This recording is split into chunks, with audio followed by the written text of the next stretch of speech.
even if it's true, right, it's not enough to just say something that is true, right?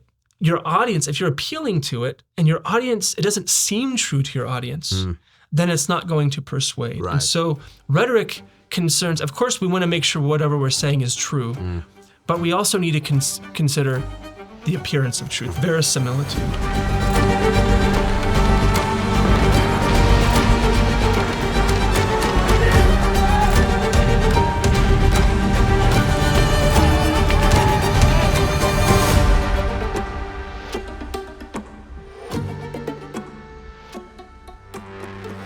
Let us pause for a moment and consider the grandeur of a God who speaks worlds into being.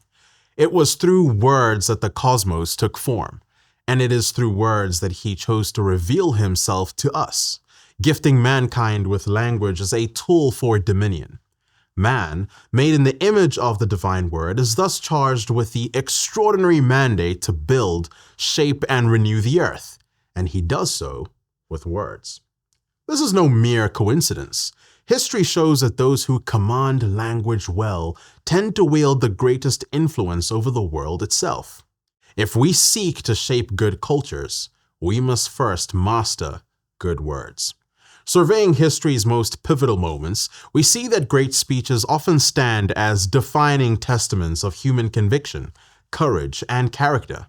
Speeches reveal the essence of men, the sparks of their affections, and the gravity of their beliefs. A well-spoken word can inspire action, sculpt desires, and turn the tides of history. Language, properly wielded, is the bedrock of leadership, serving as a catalyst for the greatest of movements. The art of speech calls not only for restraint, but for wisdom. A wisdom that knows both when to remain silent and when to speak with eloquence. Today I am joined by Brent Pinkall, a Junior Fellow of Rhetoric at New St. Andrews College. Pinkle, with an MA in Theology and Letters from New St. Andrews College and a BA in Mass Communications from Kansas State University, has spent years ministering and teaching across cultural lines in China, where he has lectured in logic, epistemology, classical education, and rhetoric, and a host of other subjects.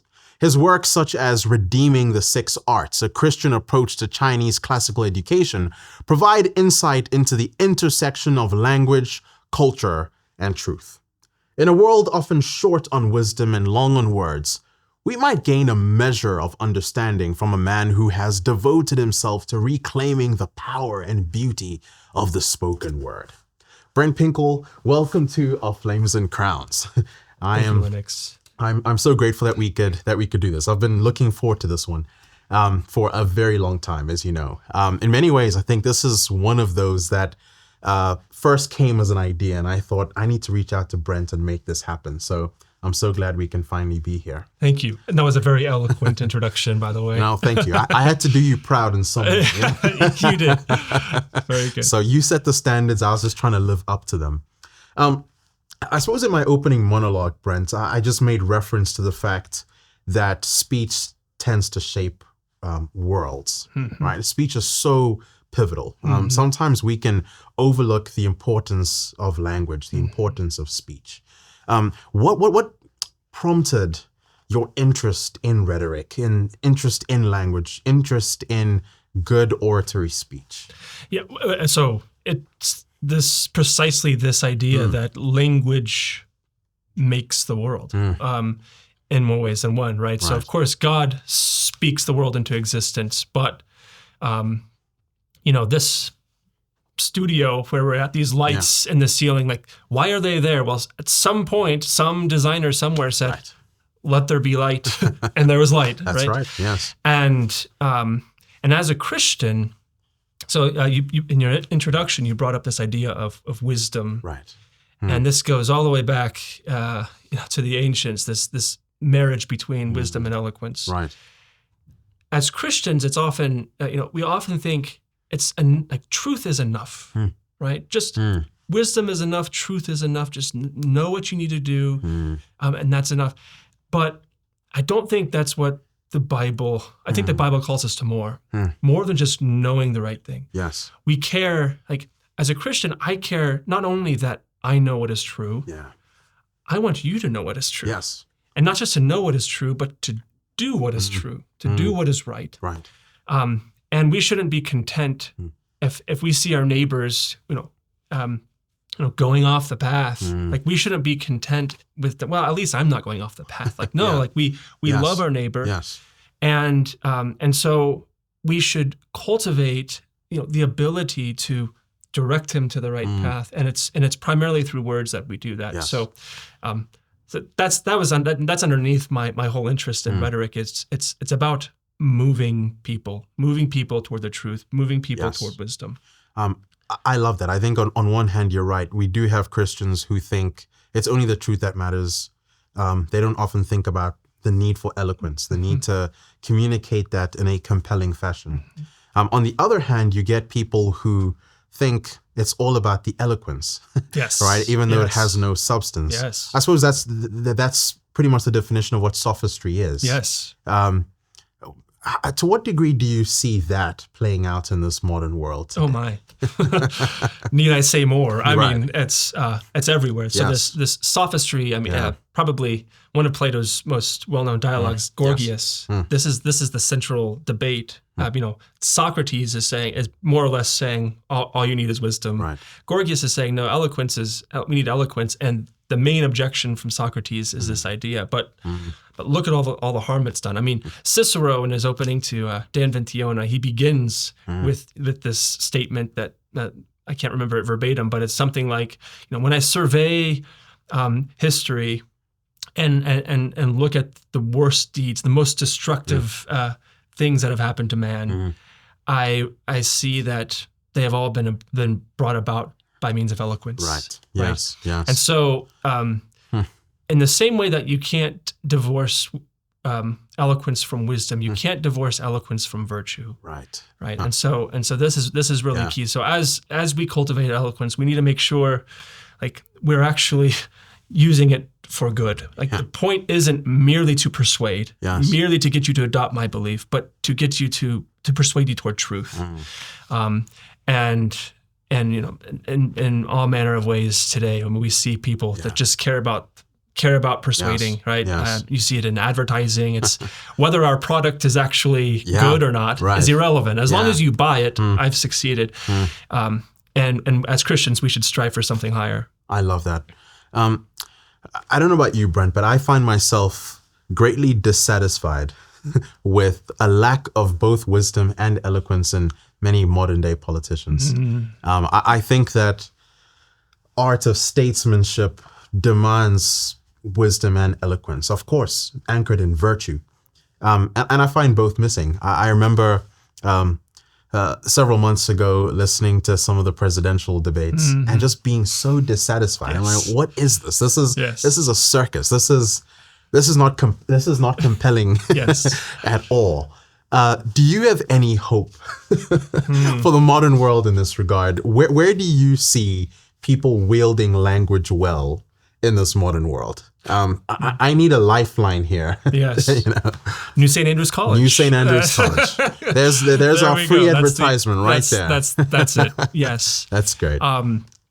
It does take some digging. Right. But there are eloquent men who care about truth and care about virtue. And I will say, even though I think we can all agree Trump is not the most eloquent man, and of course he's eloquent in his own way, maybe. But he's in his own way. JD Vance. I was actually quite impressed by his debate performance, and he gave me a little hope. Yeah, same. Because I'm like you. I feel like we were on this trajectory of the disintegration of public discourse, and so when I see men like Vance, and I'm still trying to learn about him and his policies, but as far as just his ability to speak, communicate well and charitably, and that gives me hope. It takes some looking, but it does. As long as the Spirit of God is among us, there's always hope, right? Absolutely, there is. So, Brent, you and I are going to have a very interesting discussion today, because what we're going to do today is actually spend some time reading good speeches. And we have, I think, 3 lined up today. I'm just curious to know, what was it just about these specific speeches? And we'll get into some of the specifics in a moment, but what was it about these three that were so compelling to you? Why these ones? Yes. So there's a number of considerations. And probably easiest if we just, when we dive in and we can talk about specifics. Yeah. So, rhetoric traditionally consists of 5 canons. So invention, arrangement, style, memory, and delivery. And I see all 5 of these at play, and I can demonstrate them to you when we get into them. But a good rhetorician really understands how to wed all 5 of these together. And we see this. We see the wisdom we're talking about. We see the virtue. These are also they take place in trying times. So they're not just. These orators aren't just there to tickle ears, and sometimes we think of rhetoric as just talking pretty, or we just put it in the context of a commercialized society just to sell a product. Right. But like men's lives are at stake here. The glory of God is at stake. Like these men are speaking at high stakes times, and this is when oratory is most in demand. Like this is where we need leaders. And at NSA, we talk about. Our mission is to raise up leaders and shapers of culture. Right. And if you want to lead well, you've got to be able to persuade men. Absolutely. Right? It's not enough that you are a virtuous man. Right. You've got to be able to impart that virtue and wisdom to others. And I think all 3 of these speeches do that well. Absolutely. That's excellent. The first one we're going to dive into here is by Patrick Henry. Yes. So Patrick Henry is living here during, the War for American War for Independence, and this is he delivers this speech at the Second Virginia Convention, where this is after the Boston Tea Party, before we've declared independence. Britain is imposing. Imposing more and more restrictions, bringing soldiers to the states or the colonies, and the question before the American leaders here is: do we raise up a militia to fight these the British, or do we try to just persuade them? Maybe we can negotiate. Maybe we can calm things. And Patrick Henry is going to come out and argue we need to build a militia. And if we don't, then this is the end of the colonies as we know it. Yeah. So that's the background here. Yes. So in rhetoric, the first thing that we ought to think about and realize is we're not just communicators. So communication is it's important part of rhetoric, but it's simply making sure you are understood is not enough. Somebody can, I can tell you my belief about something, and you can say, I understand that, but I don't agree with you. Right. And so we need to always remember we're not just communicating, we're seeking to persuade, to move the will. And this requires that we not only consider our own view of things, but we consider our audience's view of things. And so this requires all throughout a speech, we need to be considering how does my audience view me? How might they misunderstand me? What are their views? What are their objections to my stance? If I'm going to make some hard case, what might be their response? And so given the circumstance here, Henry knows a lot of people are opposed to him. This is a hotly contested issue, and I mean this is a big thing he's calling them to yes. Send your young men, your sons, to war. I mean, people are going to die. This could go terribly. And so the first task is to establish ethos. Right. Ethos is this is character, how you're seen in the eyes of your audience. And so here's how he begins, and we'll see how he does this. No man thinks more highly than I do of the patriotism as well as abilities of the very worthy gentlemen who have just addressed the House.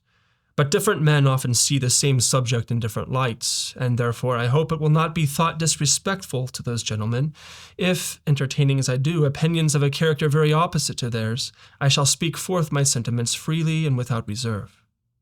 So notice what he's doing so far. He's acknowledging very worthy gentlemen, right? He's not coming out just swinging a club. Like, these men are worthy of respect. This is no time for ceremony. The question before the House is one of awful moment to this country. For my own part, I consider it as nothing less than a question of freedom or slavery. Okay, so now he's grabbing their attention. Like, this is not a small matter. Right. Everything hangs in the balance. Right. Freedom or slavery. Right. And so this is another important part of an introduction. Yes. You're grabbing their attention. And in proportion to the magnitude of the subject ought to be the freedom of the debate. It is only in this way that we can hope to arrive at truth and fulfill the great responsibility which we hold to God and our country. Should I keep back my opinions at such a time through fear of grieving offense, I should consider myself as guilty of treason towards my country and of an act of disloyalty toward the majesty of heaven, which I revere above all earthly kings.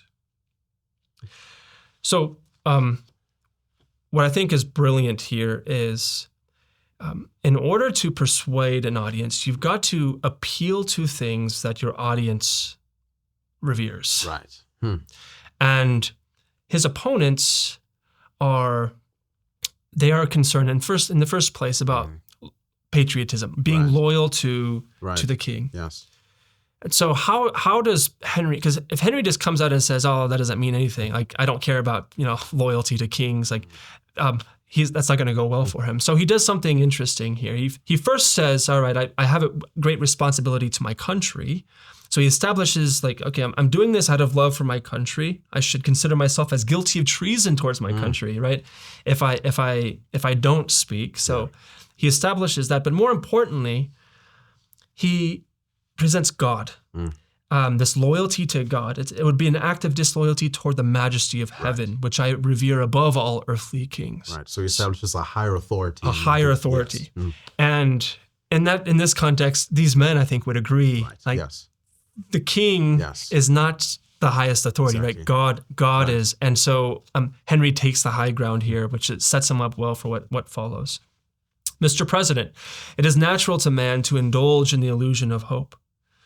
We are apt to shut our eyes against a painful truth and listen to the song of that siren till she transforms us into beasts. Is this the part of wise men engaged in a great and arduous struggle for liberty? Are we disposed to be of the number of those who, having eyes, see not, and having ears, hear not the things which so nearly concern their temporal salvation? For my part, whatever anguish of spirit it may cost, I am willing to know the whole truth, to know the worst, and to provide for it.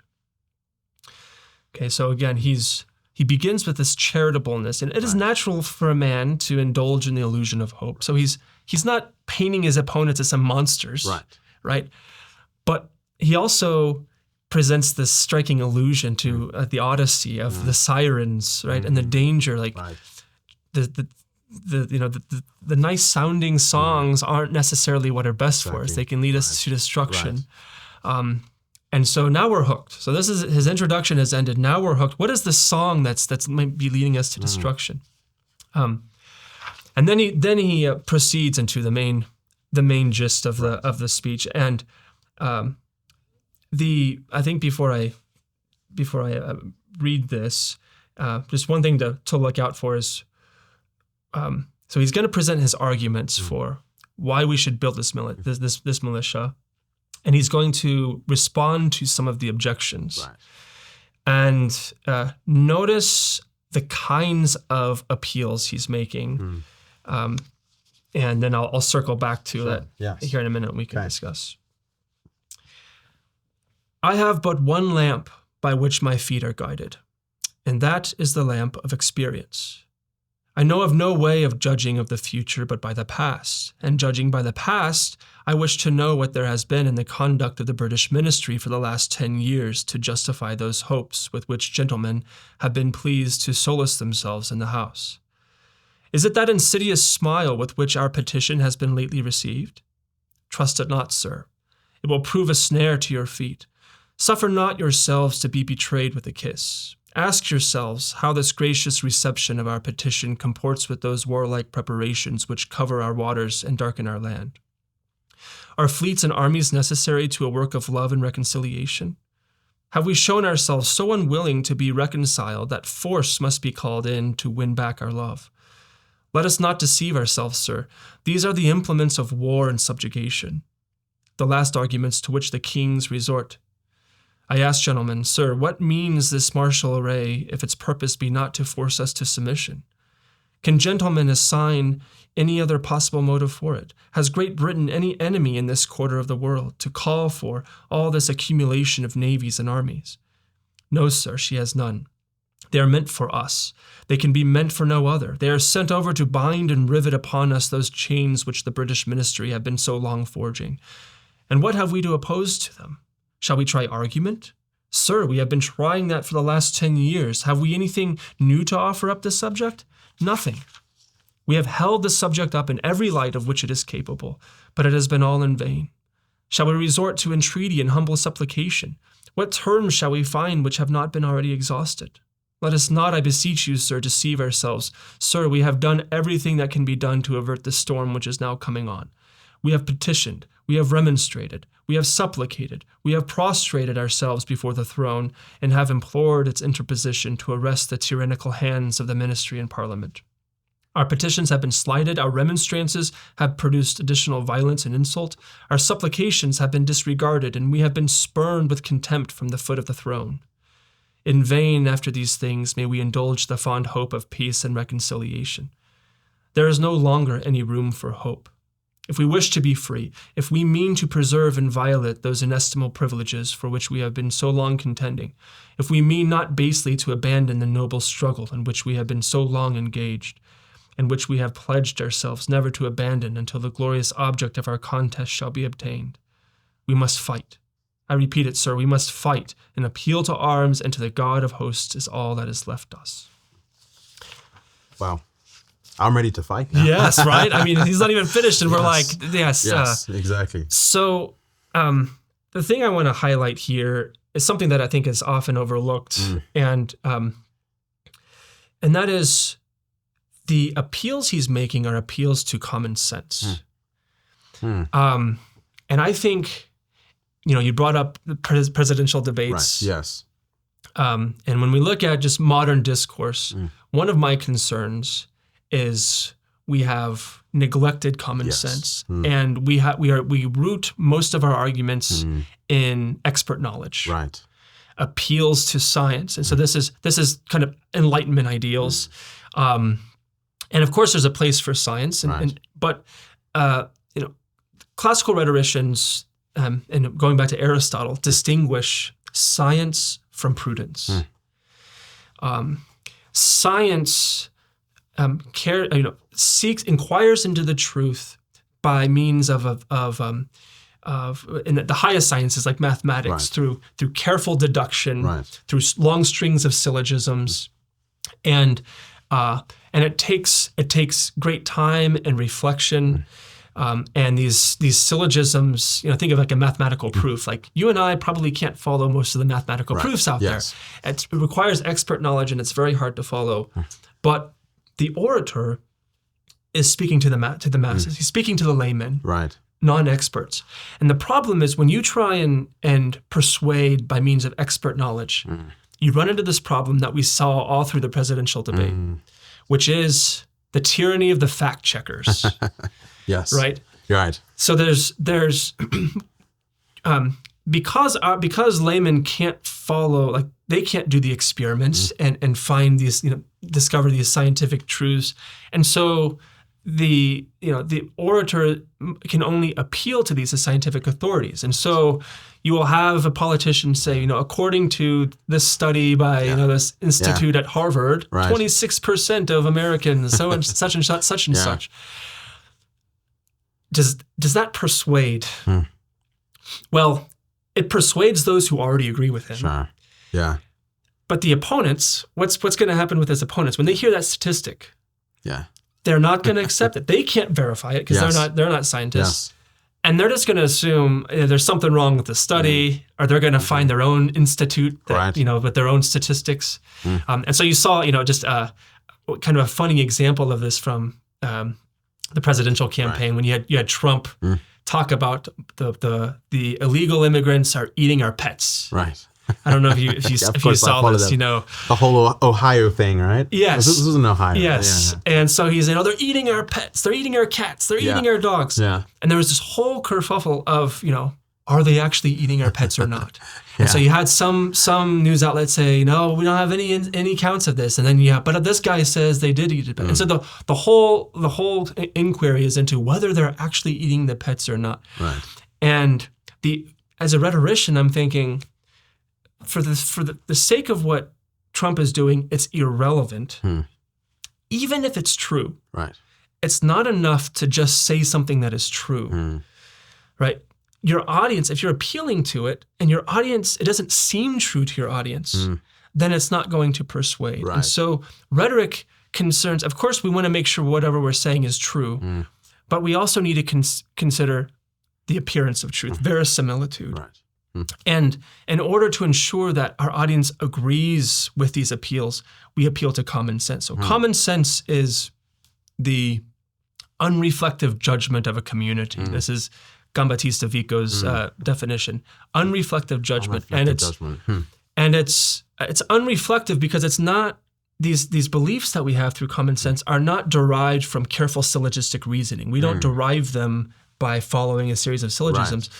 We derive them from experience. And you see Henry, that's how he begins here. The lamp of experience, right? That's what he's going to be using to appeal to.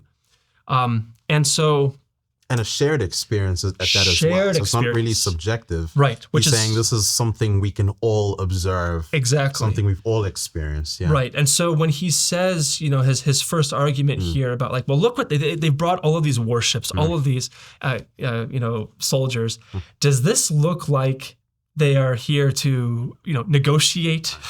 Right. It's obviously common sense tells us, these are implements of war and subjugation, right? These are not here just for looks. Like they're here to dominate. Or his second argument of appealing to argument. Shall we try argument? Sir, we've been trying that for the last 10 years and it hasn't worked. So he's appealing to this common sense idea. If you've tried it before, you tried it 10 times and it hasn't worked, it's probably not going to work the 11th time, right? Yeah. You don't need a Harvard Institute to tell you, right? All of us can verify this with our own experience. And so this is something that I would love to see recovered in modern discourse more, is this appeals to common sense. Yeah.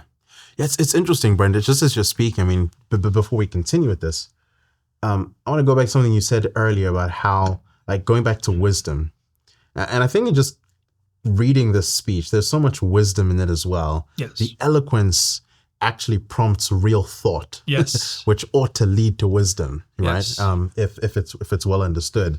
I'm just learning so much just reading this, and even learning the wisdom that ought to undergird even eloquence itself. What sort of substance can we present before people that would be compelling? Yes. And in a way that will prompt their highest thoughts and their highest actions as well. That's just it just jumps out at me right here. Well, and also, I think this illustrates that rhetoric is not.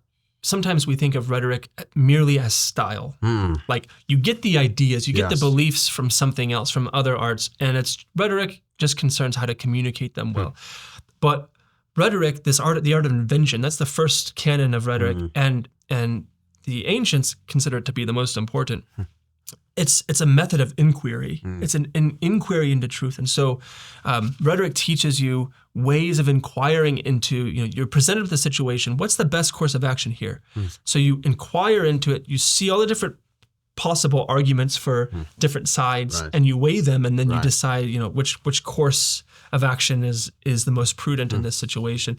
And so, but of course, style does play an important part in doing exactly what you said. It's you can see it in that line. Yeah. We have petitioned, we have remonstrated, we have supplicated, we have prostrated. So this is a figure of speech, Yes. anaphora. So you have the we have, the repetition. Right. You've got the similar sounding endings to Right. these words, Yes. remonstrated, supplicated, prostrated. And this stylistic embellishment makes us listen. Without this, we tend to tune out. Our minds wander. Unless you're just an expert, if you're not a layman. If you're an expert, maybe you're locked into the argument, but laymen get distracted. Right. And so style, it's the seasoning that gets them to eat the food that's good for them. Yes. Right. So good.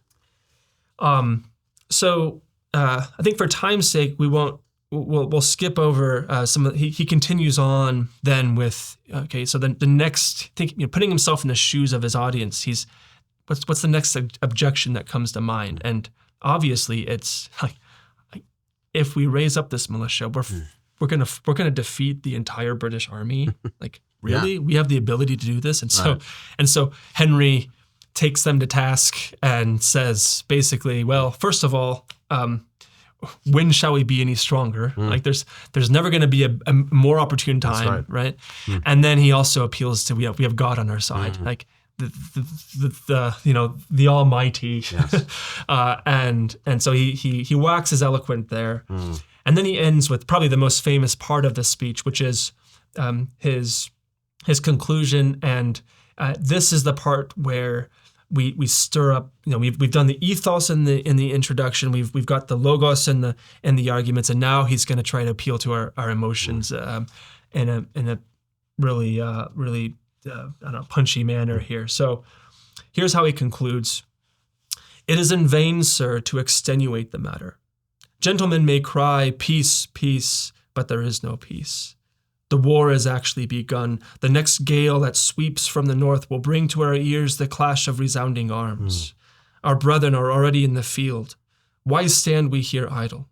What is that gentleman wish? What is it that gentlemen wish? What would they have? Is life so dear or peace so sweet as to be purchased at the price of chains and slavery? Forbid it, Almighty God. I know not what course others may take, but as for me, give me liberty or give me death. Right. Wow. Yes. Right. And so he's, even in just the short sentences, like, why stand we here idle? What is it that gentlemen wish? What would they have? You can hear like the beating of drums almost, right? And he's got these biblical allusions, the peace where there is no peace. Yes. Again, appealing to those things that his audience holds dear. Right. Right. And so we'll see in the next speech, we'll see pathos in action in a much greater scale. But certainly, yeah. The nice thing about this is it follows the, sort of a classical structure of a typical speech. Not all speeches do, and that's I think it's well balanced. It's got the ethos and the logos and the pathos, and it's short and punchy. So that's why I chose to start with this one. That's very good. That's very, very good. Let's move on to the next one here, yes. Which is a speech by Frederick Douglass, The Meaning of the Fourth for the Negro. You want to give us just some context for this, and then we can jump into segments of it. Yes. Yeah. So Frederick Douglass was an escaped slave and ended up becoming very educated, very eloquent man. He loved, one of his most favorite books growing up was this collection of speeches, and he would study them and memorize them and repeat them. And he's delivering this speech in, I believe, 1852. This is shortly after the passing of a new, the Fugitive Slave Law, which basically required any escaped slaves to be returned to their masters and punished anyone for helping slaves escape. And so he's invited to speak at this 4th of July celebration. Yeah. And of course, one would expect a very, upbeat speech at a 4th of July celebration. Right. We're supposed to be celebrating. But we're supposed to be celebrating. And instead, Douglass uses this as an opportunity to castigate the nation for their promotion of slavery. And he does so by means of a different kind of speech than we saw in Henry. Henry was deliberative oratory. You're trying to, urge the audience toward a certain action. Here, he's heaping blame on slavery in this case, and so this is called epideictic oratory, and this is he illustrates polemics, and so he begins. So he knows he's going to just come out swinging hard here in a minute, and so for his exhorting, for his introduction, he begins with a message of hope, and here's how he begins. This, for the purpose of this celebration, is the 4th of July. It is the birthday of your national independence and of your political freedom. This to you is what the Passover was to the emancipated people of God. It carries your minds back to the day and to the act of your great deliverance, and to the signs and to the wonders associated with that act and that day. This celebration also marks the beginning of another year of your national life and reminds you that the Republic of America is now 76 years old. I am glad, fellow citizens, that your nation is so young, 76 years, though a good old age for a man is but a mere speck in the life of a nation. 70 years and 10 is the allotted time for individual men, but nations number their years by thousands. According to this fact, you are even now only in the beginning of your national career, still lingering in the period of childhood. I repeat, I am glad this is so. There is consolation in the thought that America is young. Great streams are not easily turned from channels worn deep in the course of age. They may sometimes rise in quiet and stately majesty and inundate the land, refreshing and fertilizing the earth with their mysterious properties. They may also rise in wrath and fury and bear away on their angry waves the accumulated wealth of years of toil and hardship. They, however, gradually flow back to the same old channel and flow on as serenely as ever.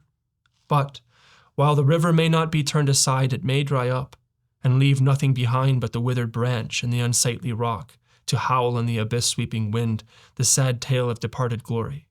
As with rivers, so with nations. Very eloquently said. Yeah. Oh, man. So this is brilliant for just a few reasons. So he's about to say that the nation is on a bad track here. And but he uses this brilliant image of a river.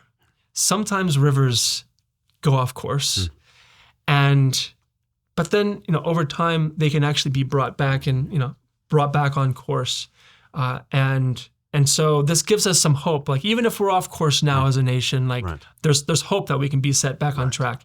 But there's also a chance that it'll dry up, right? And so he sets the stakes, much like Henry, liberty or slavery. Yes. We've got the two options here. But notice that he makes this point through an image. And this is another important aspect of rhetoric. When you're appealing to laymen, so experts can hold on to arguments, and it's just following the abstract argument, that's enough. When you're appealing to laymen, it's difficult for us to follow a long string of thought in living in Plato's abstract realm, realm of the forms. We experience this world through our senses. We're embodied people, and so orators need to appeal to things that we can see and touch and smell, and of course things that are common to experience. Right. And so that's why this image of the river works so well. We understand that much better than the philosophical, political theory. Right. And so that's how he kicks things off here. And so he in order to persuade his audience, then he needs to find, much like Henry, he needs to find a common thing that we can appeal to that the audience actually respects. Sure. And he ends up appealing to the founders of America. And this is the 4th of July celebration. We respect, George Washington and all these people. And so here's how he continues. Just to say now that America was right and England wrong is exceedingly easy. Everybody can say it. The dastard, not less than the noble brave, can flippantly descant on the tyranny of England towards the American colonies. It is fashionable to do so. But there was a time when to pronounce against England and in favor of the cause of the colonies tried men's souls. They who did so were accounted in their day plotters of mischief, agitators and rebels, dangerous men, to side with the right against the wrong, with the weak against the strong, and with the oppressed against the oppressor. Here lies the merit, and the one which of all others seems unfashionable in our day. The cause of liberty may be stabbed by the men who glory in their deeds of your fathers. And he goes on to elaborate sort of what did this look like when the nation was founded by men like Henry. Yes. What was their character like? What kind of things were they doing? He says, they were peace men, but they preferred revolution to peaceful submission to bondage. They were quiet men, but they did not shrink from agitating against oppression. They showed forbearance, but that they knew its limits. They believed in order, but not in the order of tyranny. With them, nothing was settled that was not right. With them, justice, liberty, and humanity were final, not slavery and oppression. You may well cherish the memory of such men. They were great men in their day and generation. Their solid manhood stands out the more as we contrast it with these degenerate times. Wow. This is a brilliant rhetorical move. Yeah. Right. So are they going to say no? These guys weren't brave or that they weren't right to revolt. They have to, and specifically to tyranny. Right? Yeah. And it is a kind of slavery. I mean, we just heard, do you want to be a slave? No. So they were opposed to slavery. And here we are celebrating such men. And then he comes out with the big guns and says, it was fashionable hundreds of years ago for the children of Jacob to boast, we have Abraham to our father, when they had long lost Abraham's faith and spirit. That people contented themselves under the shadow of Abraham's great name, while they repudiated the deeds which made his name so great. Need I remind you that a similar thing is being done all over this country today? Need I tell you that the Jews are not the only people who built the tombs of the prophets and garnished the sepulchres of the righteous? Washington could not die till he had broken the chains of his slaves, yet his monument is built up by the price of human blood, and the traitors in the bodies and souls of men shout, we have Washington to our father. Oh, that's... Yeah. I'd love to see the look on people's faces, yes. Right. Yeah. So not only is he appealing to their respect for their fathers and saying, look, if you were really on my side here, you would be like that. You're actually not acting like the fathers that you so revere. But then he's appealing to their supposed reverence to God. Yeah. With the comparison to the Pharisees. Yes. And so this is how he sets things up, and we can see in what follows the purpose of polemics. So he raises this question. He says, he's of course, as a good orator, he's imagining, well, how are people going to object? What kind of objections are running through their minds at this point? And so here's what he says: fellow citizens, pardon me. Allow me to ask, why am I called to speak upon here today? What have I, or those I represent, to do with your national independence? Are the great principles of political freedom and of natural justice embodied in the Declaration of Independence extended to us? And am I, therefore, called upon to bring our humble offering to the national altar and to confess the benefits and express devout gratitude for the blessings resulting from your independence to us? I say it with a sad sense of the disparity between us. I am not included within the pale of this glorious anniversary. Your high independence only reveals the immeasurable distance between us. The blessings in which you this day rejoice are not enjoyed in common. The rich inheritance of justice, liberty, prosperity, and independence bequeathed by your fathers is shared by you, not by me. The sunlight that brought life and healing to you has brought stripes and death to me. This 4th of July is yours, not mine. You may rejoice, I must mourn. To drag a man in fetters into the grand illuminated temple of liberty and call upon him to join you in joyous anthems were in human mockery and sacrilegious irony. Do you mean, citizens, to mock me by asking me to speak today? If so, there is a parallel to your conduct, and let me warn you that it is dangerous to copy the examples of a nation whose crimes, lowering up to heaven, were thrown down by the breath of the Almighty, burying that nation in irrecoverable ruin. He wasn't pulling any punches there. Not pulling any punches. Yeah. And wow. What's brilliant is he's personalizing it, right? So he's not just talking about slavery, the idea of slavery. Right. He's embodying it. Like, if you are in favor of slavery, like, you're opposed to me. the man whom you invited to Right. speak. Right. Right. Yeah. And so again, like abstract ideas, laymen can't get their minds around. But I see him like here's a man, Right. like who's really suffered. Like Right. that's gonna move me. It's a tangible argument for that reason. It's a tangible argument, and like how can you refute it? Yes. Right? Yeah. You can't refute a man. Right. Like I am the argument. Like what are you going to say? What are you going to say to that? And then here, and then he goes into the purpose of polemics here. But I fancy I hear someone of my audience say, it is just in this circumstance that you and your brother abolitionists fail to make a favorable impression on the public mind. Would you argue more and denounce less? Would you persuade more and rebuke less? Your cause would be much more likely to succeed. And so people are saying, come on, just argue. Stop, start, what's with all this harsh language? Right. Just, what's your argument against slavery? And here's what he says. But I submit, where all is plain, there is nothing to be argued. What point in the anti-slavery creed would you have me argue? On what branch of the subject do the people of this country need light? Must I undertake to prove that the slave is a man? At a time like this, scorching irony, not convincing argument is needed. Oh, had I the ability, and could I reach the nation's ear, I would today pour out a fiery stream of biting ridicule, blasting reproach, withering sarcasm, and stern rebuke. For it is not light that is needed, but fire. It is not the gentle shower, but thunder.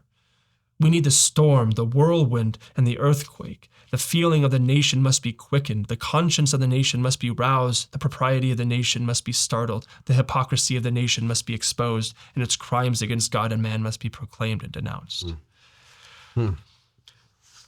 So Douglas is getting at an important truth here, which is men are not just rational creatures, right? We're passionate creatures. And rhetoricians have long recognized men are not primarily moved by the reason. We're moved by our desires.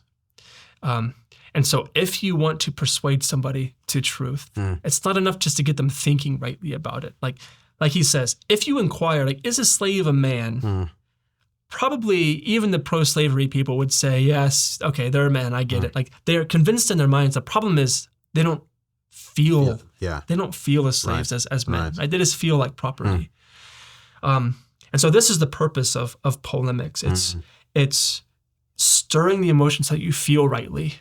Rightly ordered loves. Rightly ordered, exactly. Right? Exactly. Yeah. In fact, I kind of noticed that right at the end, in fact, that famous line that Henry ended with, give me liberty, give me death, Yes. in a sense, is an appeal to reordering our loves.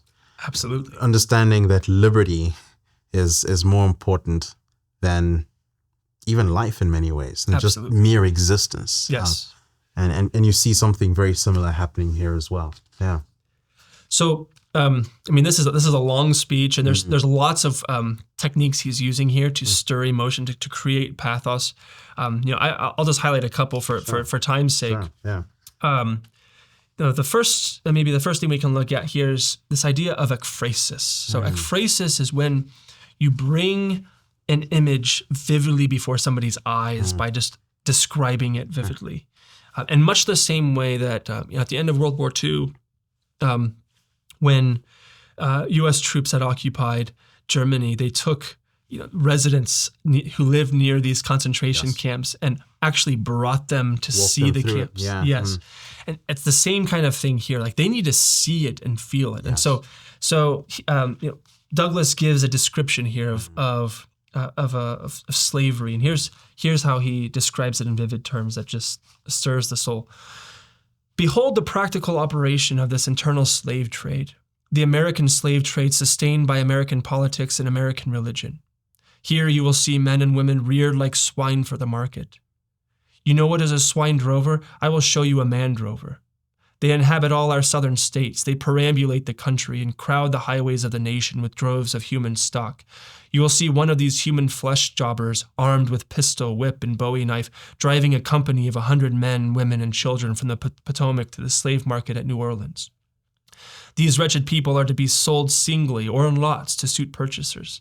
They are food for the cotton field and the deadly sugar mill. Mark the sad procession as it moves wearily along, and the inhuman wretch who drives them. Hear his savage yells and his blood-chilling oaths as he hurries on his affrighted captives. There, see the old men that locks thinned and with locks thinned and gray. Cast one glance, if you please, upon the young mother, whose shoulders are bare to the scorching sun, her briny tears falling on the brow of the babe in her arms. See, too, that girl of 13 weeping, yes, weeping as she thinks of the mother from whom she has been torn. The drove moves tardily. Heat and sorrow have nearly consumed their strength. Suddenly you hear a quick snap, like the discharge of a rifle. The fetters clank and the chains rattle simultaneously. Notice all the imagery here, the sensory appeals. Your ears are saluted with a scream that seems to have torn its way to the center of your soul. The crack you heard was the sound of the slave whip. The scream you heard was from the woman you saw with the babe. Her speed had faltered under the weight of her child in her chains. That gash on her shoulder tells her to move on. Follow the drove to New Orleans, attend the auction, see men examined like horses, see the forms of women rudely and brutally exposed to the shocking gaze of American slave buyers. See this drove sold and separated forever, and never forget the deep, sad sobs that arose from that scattered multitude. Tell me, citizens, where under the sun you can witness a spectacle more fiendish and shocking? Yet this is but a glance at the American slave trade as it exists at this moment in this ruling part of the United States. Very descriptive. It's just, it breaks your heart. Yeah. And he does this brilliant thing where he compares the U.S. with other nations, and he appeals to this idea, like this feeling of national greatness. You think you're so great, you think you're so wonderful. Look at the other nations. Where in the world do you find this? And he's just, poking at that feeling of like superiority, like you're not superior. These nations you look down upon are far more humane than anything we find here. One other thing, method of many that we could look at here is how contrast works. He's appealing to their inconsistency. So they hold certain beliefs, and he's going to point out how inconsistent those are with their actions. Americans, your Republican politics, not less than your Republican religion, are flagrantly inconsistent. You boast of your love of liberty, your superior civilization, and your pure Christianity, while the whole political power of the nation, as embodied in the two great political parties, is solemnly pledged to support and perpetuate the enslavement of 3 million of your countrymen. You hurl your anathemas at the crown-headed tyrants of Russia and Austria and pride yourselves on your democratic institutions, while you yourselves consent to be the mere tools and bodyguards of the tyrants of Virginia and Carolina. You invite to your shores fugitives of oppression from abroad, honor them with banquets, greet them with ovations, cheer them, toast them, salute them, protect them, and pour out your money to them like water. But the fugitives from your own land you advertise, hunt, arrest, shoot, and kill. You glory in your refinement, in your universal education, yet you maintain a system as barbarous and dreadful as ever stained the character of a nation, a system begun in avarice, supported in pride, and perpetuated in cruelty. You shed tears over fallen Hungary and make the sad story of her wrongs the theme of your poets, statesmen, and orators, till your gallant sons are ready to fly to arms to vindicate her cause against her oppressors. But in regard to the 10,000 wrongs of the American slave, you would enforce the strictest silence, and would hail him as an enemy of the nation who dares to make those wrongs the subject of public discourse. So, the power of inconsistency here, that ancient rhetoricians considered this to be the most powerful kind of argument, because you're using your opponent's standard against him. Right. If I brought in my own standard and said, according to my standard, you're acting wrong, like they could just reject the standard. But when you use their own standard, they have nothing to appeal to. They're like, yes, I actually believe this standard is right, and I'm not applying it here to my own people. Right. So there's many other things we could look to, but this is the power of polemics. Yeah. And it has an important place in society, especially when you have an evil that people are dull to, right? And I think in our day, that's got to be abortion. Like that's got to be that. In my mind, that's the slavery of our day. Exactly. It is. And so, it's probably not going to be just rational arguments that are going to persuade people of, the abhorrence of abortion. Like we need to move them. Exactly. Stir their emotions. Exactly. And so that's the last speech that I gave you that we have. Yes. Yes, and it's an example of a woman, Gianna Jessen. Yes. Basically doing what Douglas is doing before this is Australian Parliament. Right. So she was invited to speak to share a testimony. And the interesting thing about her is she is an abortion survivor, and so much like Douglas, who is a slavery survivor, she's speaking as a survivor of abortion. Exactly. And so if we have time, we can take a look at that. If we don't have time, sure. I hadn't seen this clip before. You'd sent it to me, and I was moved deeply, and I knew immediately why you wanted us to deal with this one. And so I want us to walk through this one together, and then as we do so, we'll sort of go through it, and you can provide some commentary as we go through it. Okay. And sort of just talk through what you're hearing, what you're seeing, and what makes this speech so compelling. Great. Okay, so let's get this underway.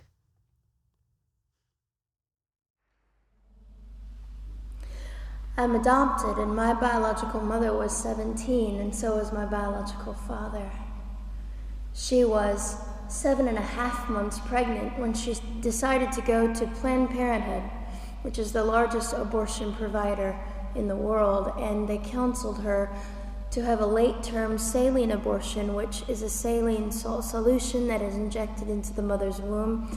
The baby gulps that solution, it burns the baby inside and out, and then she is to deliver a dead baby within 24 hours. And to everyone's great shock and surprise, I didn't arrive dead but alive on April the 6th, 1977 in a Los Angeles County abortion clinic.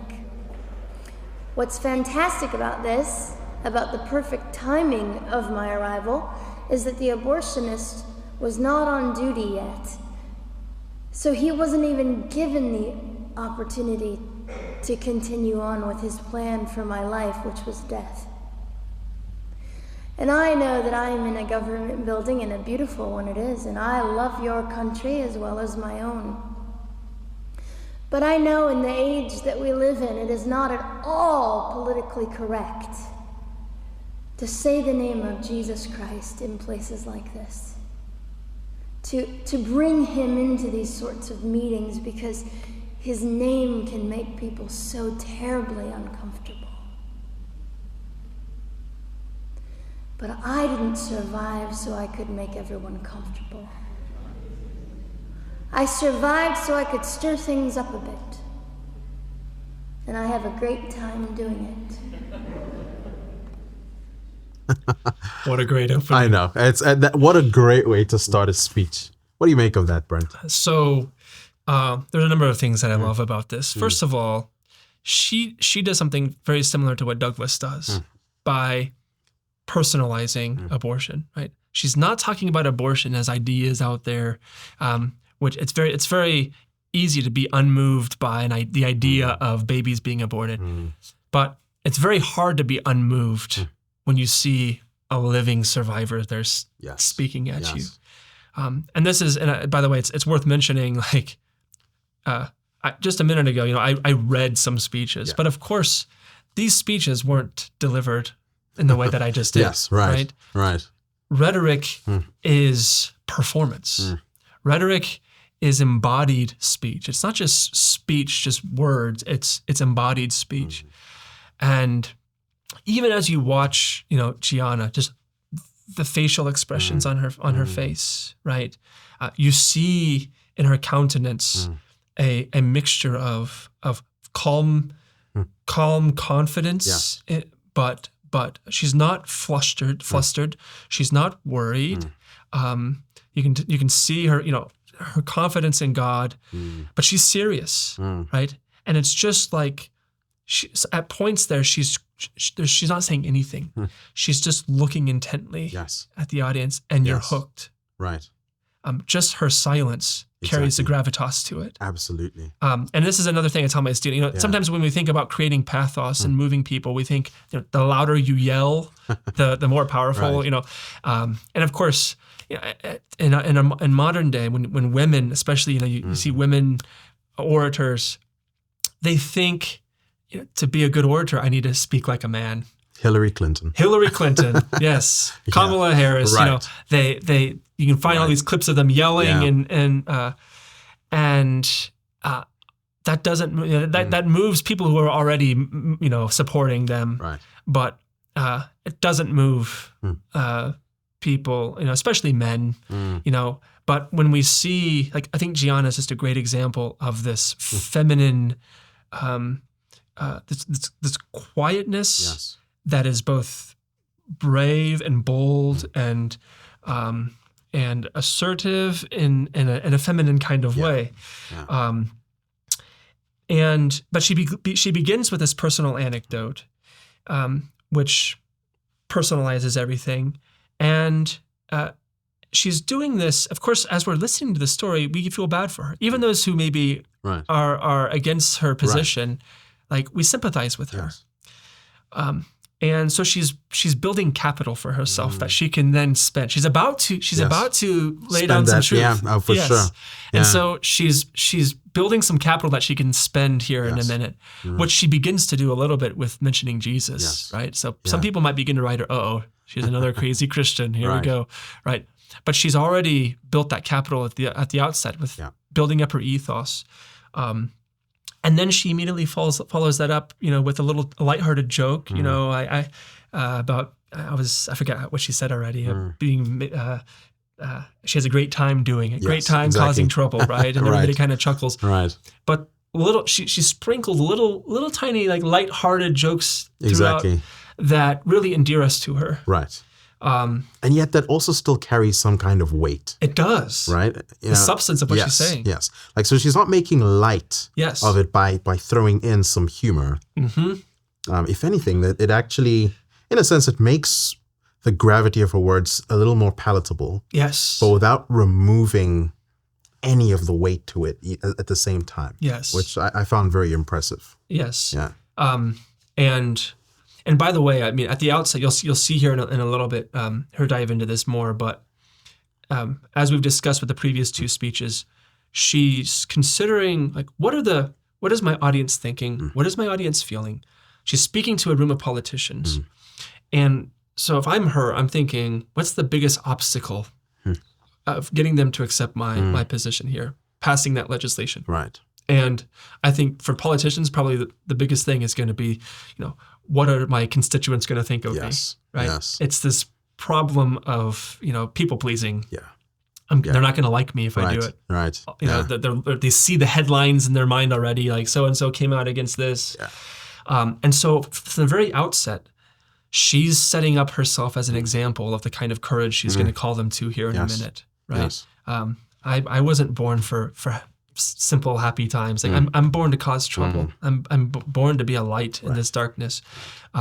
So here in a little bit, she's gonna continue and get into that. Yeah. Yes. Well, let's proceed with that then. And so I was delivered alive, as I've already said, after 18 hours. I should be blind, I should be burned, I should be dead. And yet I'm not. You know what is fantastic vindication is the fact that the abortionist had to sign my birth certificate. So I know who he is. And it also says, for any skeptic listening, on my medical records, born during saline abortion. Ha! They didn't win. I've done some research on the man that performed the abortion on me. And his clinics are the largest chain of clinics in the United States of America, and they gross $70 million a year. I read a quote from him at some point several years ago, and he said, "I have aborted over 1 million babies, and I consider it my passion." I tell you these things because, listen, ladies and gentlemen, we are in an interesting battle, whether we realize it or not, in this world. It is a battle between life and death. What side are you on? Let's pause there again. Yeah, just, I think she picks her words so carefully here. Pauses at the right moments as well. And I think here, especially the way she just ended this, there's a sense in which she begins with her story, but now she's giving them a responsibility. Yes. All right. Yes. Drawing the line in the sand. Drawing a line in the sand and saying, okay. Which side are you on? Exactly. Which side are you on? Which is another consistent pattern I've seen, I think, in all the Yes, speeches, all of them. Right? Yes. And at this point, you can see now she's drawing them in. Yes. It's like, this is not just me talking to you. You have a responsibility with what I'm about to say, with just the broader picture that she's painting as well. Yeah. And notice how she roots this in narrative.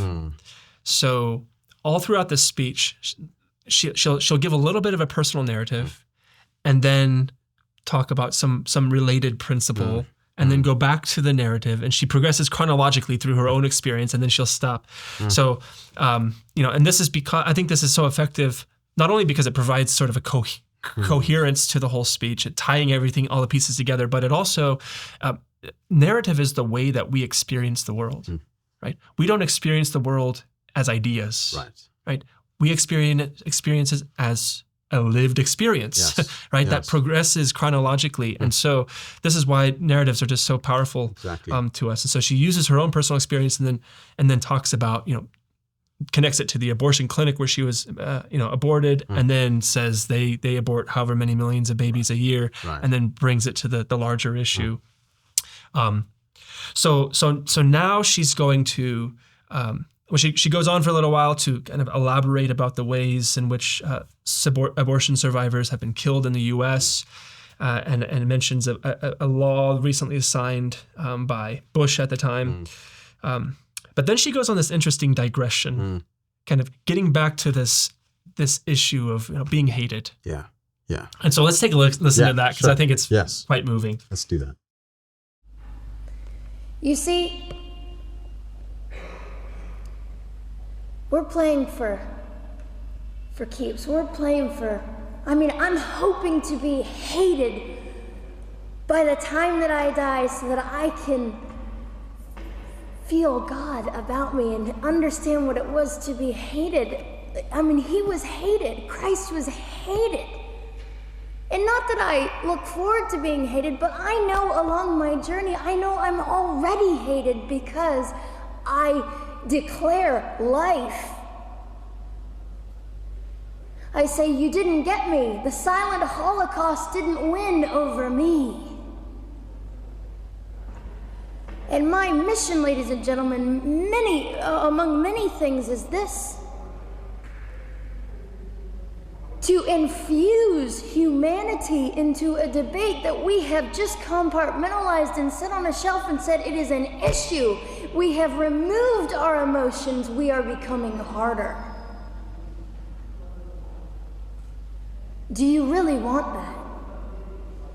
How much are you willing to take, and how much are you willing to risk to speak the truth in love and graciousness and stand up and at least be willing to be hated?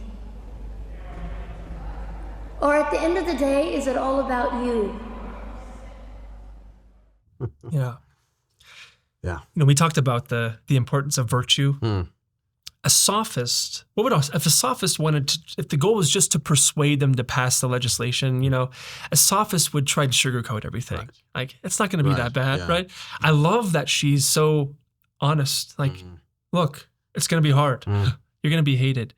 But it's brilliant, and not only because it's true, but mainly in our audience, there's mainly men, right? Most of the politicians are men, and men like a challenge, right?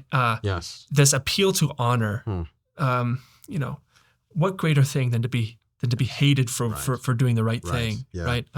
We don't want the easy way. We want the glory and the honor, right? Exactly. And so she is calling them toward this, and then setting the example for them, right? She's not willing to call him to anything that she herself isn't already doing. And so she's embodying that wisdom like we've talked about. Yes.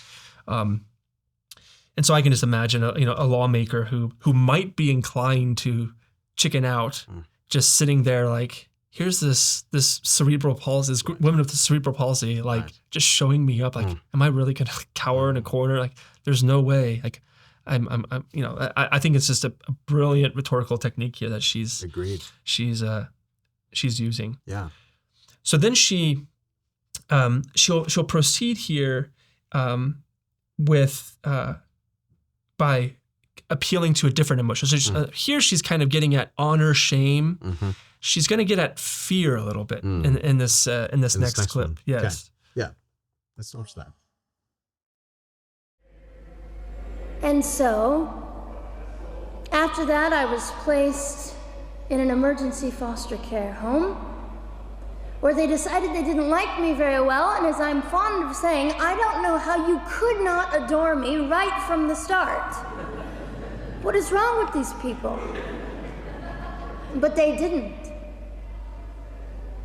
You see, I've been hated since conception. By so many, and loved by so many more, but most especially by God. I'm his girl. You don't mess with God's girl. I got a sign on my forehead that says, you better be nice to me because my Father runs the world. So after I was placed in the mean home, I was taken... All right, let's just pause there for a second. Yeah. So I just love how subtly, like, what's the point she's making there? Yeah. It's not simply, I belong to God. Right. It's, if you kill a baby, like, you're opposing God. Yeah. You've got God to deal with. Yes, you've got God to deal with. And so I again, like, as a woman, I she's using her femininity. I think this is one of the glories of women. Women are all about glorifying things, but in this sort of roundabout, subtle way, that's much more charming than maybe the straight, direct, path that a man might take. Yes. And so she's so good at that, just hinting at these things in ways that are palatable. And then she's gonna go on to make another point here about women's rights. And again, it's really interesting how she goes about doing this. Yes. Well, so let's take a look. Keep on going. Out of the mean home and placed into another home, a beautiful home, Penny's home. And she said by this time I was 17 months old, 32 pounds of dead weight, and diagnosed with what I considered to be the gift of cerebral palsy, which was caused directly by the lack of oxygen to my brain while I was trying to survive. Now, I am just compelled to say this. If abortion is merely about women's rights, ladies and gentlemen, then what were mine? There was not a radical feminist standing up and yelling about how my rights were being violated that day. In fact, my life was being snuffed out in the name of women's rights. And ladies and gentlemen, I would not have cerebral palsy had I not survived all of this. So when I hear the appalling, disgusting argument that we should have abortions because the child just might be disabled. Oh, the horror that fills my heart. Ladies and gentlemen, there are things that you will only be able to learn by the weakest among us. And when you snuff them out, you are the one that loses. The Lord looks after them, but you are the one that will suffer forever. She raised the stakes even higher. I mean, right? She just isn't letting up. Yes. And there's a lot of things we could look at here. I noticed she's doing the same appeal to inconsistency that we saw in Douglas. So Douglas is, pointing out, you guys are doing all these things over here, upholding these principles in this area of life and then neglecting them here. Whereas and in this case, you guys say you care about women's rights. Well, where were mine? And I love that she says, where were mine? So again, she's doing this Douglas thing again, making it about me and I, than just about babies in the abstract. Right. Yeah. And so it's a brilliant rhetorical move. And then of course that final point she makes of like the weak actually have something to teach us. Like and she's embodying that, right? As they sit and listen from the weak. So they can't deny that point. Like, no, they don't have anything to teach us. Right. Well, as I sit here listening, yes. Yeah. Right. Like, how can you refute that? Right. So then she ends. There's a number of other great things in the speech that your listeners can listen to. But then she ends with this final call to action. Right. And notice how she ends. Again, it's not just like a rah rah rah, get up off your butts and do something. It's a very, very clever, very moving, very subtle, and strong appeal. Right. So let's take a look at that. To the politicians listening, particularly to the men, I would say this: you are made for greatness, set your politics aside. You are made to defend what is right and good.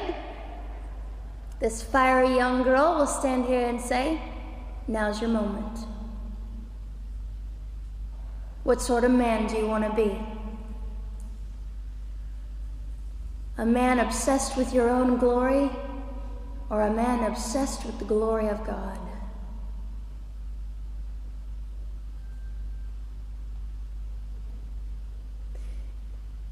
It's time to take a stand, Victoria. This is your hour. God will assist you. God will be with you. You have the opportunity to glorify and honor God in 2008. So I amazing. This again, appealing to honor. You are made for greatness. Yes. That's the difference between that and, get up and do something. Like, it's night and day. Men don't like to be scolded. Men don't like to be scolded, especially by women. Right, exactly. Right. And, you were made to defend, right? What man doesn't want to, somebody needs defending, Yes. that's what we're made for. Like, that's what they respond to. And I love how she just lets it simmer. She makes a comment and there's just this pregnant pause. Yeah. It's just let it simmer, let it sink in. Yeah. And that's another thing that, I think we too often neglect. It's just the power of silence. Right. Like, let the Spirit work in their hearts. So, and then of course, similar to Henry, when Henry's saying, all right, you guys, we need to get up and fight. And the objection being, but how are we going to defeat the British? In case anybody's thinking that, like, well, how am I going to do this? She ends with, and God will be with you, right? The Almighty will be with you. So she gives them not just the courage, but she gives them the assurance, right? Yeah. So what a great example of polemics in action in our day.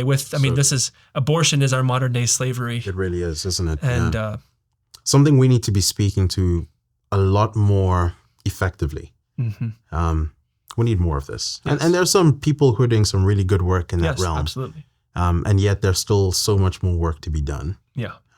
So I pray that more people rise up and wield the kind of speech that can defy cultural idolatry and build worlds that are anchored in truth, beauty, and goodness. Amen. That should be our prayer. Amen. Well, Brent, thank you so much for your time. It's been such a wonderful conversation. I've thoroughly enjoyed this. I have to find another reason to get you back in so we can do more of this. I love it. Thank you so much. Appreciate it.